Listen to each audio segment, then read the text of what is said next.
আমি দাড়ি হতে চাই, ইসলামের জন্য কিছু করতে চাই, আমি শুধু কিভাবে করো জানাবেন। দাড়ি হওয়ার জন্য বড় আলেম হওয়ার দরকার নেই। দাড়ি হওয়ার জন্য যা জানেন তা শুদ্ধ জানতে হবে, শর্ত এটা। আলা বাসিরাতিন, সূরা ফাতিহা যদি কোনো আপনি জানেন তাহলে মসজিদে বুড়াদেরকে যান, পারবেন, সহজ জিনিস। আপনি সূরা ফাতিহা কেমন পড়ে একটু শুনি, আমারটা শোনেন, তারটা শুদ্ধ করে শোনেন, যেন আঘাত না পায়, বলতে না বুঝে না বলে আমার শিখাইতে আসছে ওই জানো, বলুন হুজুর আমারটা হচ্ছে কিনা একটু দেখেন তো আপনি জনাব, তো ওনারটা শুনেন, আমারটা শুনছি আপনারটা কেমন হয় দেখি দেখি পারে কিনা, তখন ধরা দিবেন, মানে চেষ্টা করবেন। আমি দেখছি মসজিদ নববীতে আমি যাচ্ছিলাম, মসজিদ নববীতে অথবা মক্কার মসজিদে, তো আমাকে একজন ধরছে, ওরা তো আর চিনে না, আমি ইউনিভার্সিটি পড়ছি, মনে করছে হাজি সাহেব কোরআন শরীফ শোনাবেন না আমার একটু। তা আমি হ্যাঁ শোনাই।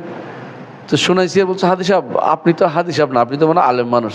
আমরা না আপনি বলেন আমি হাদি সাহেব, আমি আর কিছু বলছি তিনি। তো বলতেছে যে আমরা ওই যারা হাদি সাহেব আছে সবাইকে শোনাই আর কি, এই জন্য আপনার থেকে শুনছি, কিছু মনে করেন না, আমি এটা ভালো কাজ। এই যে মসজিদ নববীতে এরকম একটা গোষ্ঠী বসে আছে, হারামের মধ্যে একটা গোষ্ঠী, তাদের কাজ হলো এই যে দাওয়াতের কাজে যদি বেশি পয়সা লাগে, বেশি পুঁজি লাগে, সুবহানাল্লাহ, দাওয়াত একটা আয়াত দিয়েও দিতে পারে, একটা হাদিস দিয়েও দিতে পারে। রাসূলুল্লাহ এই জন্য বলেছেন বাল্লিগু আন্নী ওয়ালাউ আয়া, আয়াত হলেও প্রচার করো, হাদিস হলেও প্রচার করি আমরা। কেমন একটা হাদিস হলেও প্রচার করতে পারি, কিন্তু না জেনে প্রচার করাটা গুনার কাজ। যেটা জানি না এটা প্রচার করব না, যেটা স্পষ্ট জানি কোরআন হাদিস ভিত্তিক। আমি আলেমদের মুখে শুনেছি, ডক্টর মঞ্জুর এলাহির মুখে শুনেছেন, ডক্টর সাইফুল্লাহর মুখে শুনেছেন, উদাহরণ দিলাম, অথবা ডক্টর শহীদুল্লাহ খান মাদানির মুখে শুনেছেন, দেখবেন যে আপনি ওয়াজটা দিতে পারতেছেন, এই কথাটা সত্য আমি জানছি, এটা বলে যাই সবাইকে। দাওয়াতের একটা জায়গা আপনি খুঁজে পাচ্ছেন, কথা বুঝছেন কিনা? দাওয়াতের ভালো কাজ করেছেন, বন্ধ করে দেন, শীত লাগে। তো দাওয়াতের একটা ভালো জায়গা, আপনি ভালো সোর্সটা জানছেন শুদ্ধ, এখন আপনি এবার খুঁজবেন কেমনে আমি দাওয়াতটা পৌঁছাইতে পারি। একজন দাঁড়ি হওয়ার জন্য একজন মানুষের অনেক বেশি জ্ঞান থাকা জরুরি না, আলেম হওয়ার জন্য অনেক জ্ঞান থাকা জরুরি। বুঝে আসছে কথাটা? আলেম হওয়ার জন্য অনেক বেশি জ্ঞান থাকা জরুরি, কিন্তু দাঁড়ি হওয়ার জন্য যেটা দাওয়াত দিবেন এটা শুদ্ধ জানতে হবে, যে আমি দাওয়াত দিবি এটা শুদ্ধ। আলা বাসিরাতিন আনা ওয়া মান ইত্তাবাআনি, এটা হলো কাজ।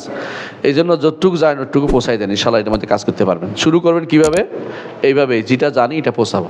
আমার একটা উদাহরণ দিয়ে থাকি, আপনাদের মনে আছে কিনা, আমেরিকাতে একজন ইসলাম গ্রহণ করছে, কালো ইসলাম গ্রহণ করে সে মসজিদে আসে ইমাম সাহেব থেকে মাইকটা নিয়ে নিছে, ইমাম সাহেব ভয় পেয়ে গেছে, মারবে বোধ, তো কিছু করে নাই, সে আসে চোখের পানি ফেলছে আর বলতেছে আমি ইসলাম গ্রহণ করে সূরা ফাতিহাটা পড়ছে পুরোটা ভাঙ্গা ভাবে, তবে আমি শুনেছি আমার নবী বলেছেন, ইংরেজিতে বলতেছেন যে তোমরা যা পারো তা পৌঁছায় দাও, আমি সূরা ফাতিহা জানি এটা পৌঁছায় দিলাম। মানে বোঝা গেল সে এটা চিন্তা করছে যে তার মধ্যে এখন স্বাভাবিক কাজ করছে, ফেতরাত কাজ করে গেছে, যে আমার কোনো কাজ নাই, আমার কাজ হচ্ছে সূরা ফাতিহা পৌঁছাই দেবো। আপনি সূরা ফাতিহাটা পৌঁছাইতে পারেন কিনা দেখেন তো। এই দেশের মানুষ সূরা ফাতিহা ভুল করে প্রচুর, সূরা ফাতিহা ভুল করে, এটাতে পারবেন না পৌঁছাইতে, এটা পৌঁছার না। নামাজ পড়ে কয়জন সূরা ফাতিহা শুদ্ধ হয়? সূরা ফাতিহা শুদ্ধ না হলে কি নামাজ হয়? কঠিন। এটা শুদ্ধ করে দেন, একটু কিচ্ছু না, আল্লাহ সম্পর্কে আকীদাটা শুদ্ধ করে দেন। বলেন যে আল্লাহ এবং স্রষ্টা সৃষ্টির ভিতরে নয়, এটুকু শিখাই দেন। স্রষ্টা সৃষ্টির ভিতরে নয়, এটা ঈমানের প্রথম কাজ। স্রষ্টা সৃষ্টির বাইরে, সৃষ্টি আলাদা, সৃষ্টি ছোট, এটা শিখাই দেন। এটা বেশি দরকার, এখন বেশি দরকার এটা, কারণ এটা বেদাতিরা এমনকি আলেম নামের জালেমরাও এগুলি মাঝে মধ্যে প্রচার করতেছে, স্রষ্টা সৃষ্টি এক করে। সেটাকে আপনাকে অবশ্যই সেটাকে প্রচার করতে পারেন। শুধু দাওয়াতের ক্ষেত্রে বড় কিছু জানেন, যেটা জানেন স্পষ্ট এটা বলেন। আলেমদের বই থেকে দাওয়াত দেন, আলেমদের বই থেকে।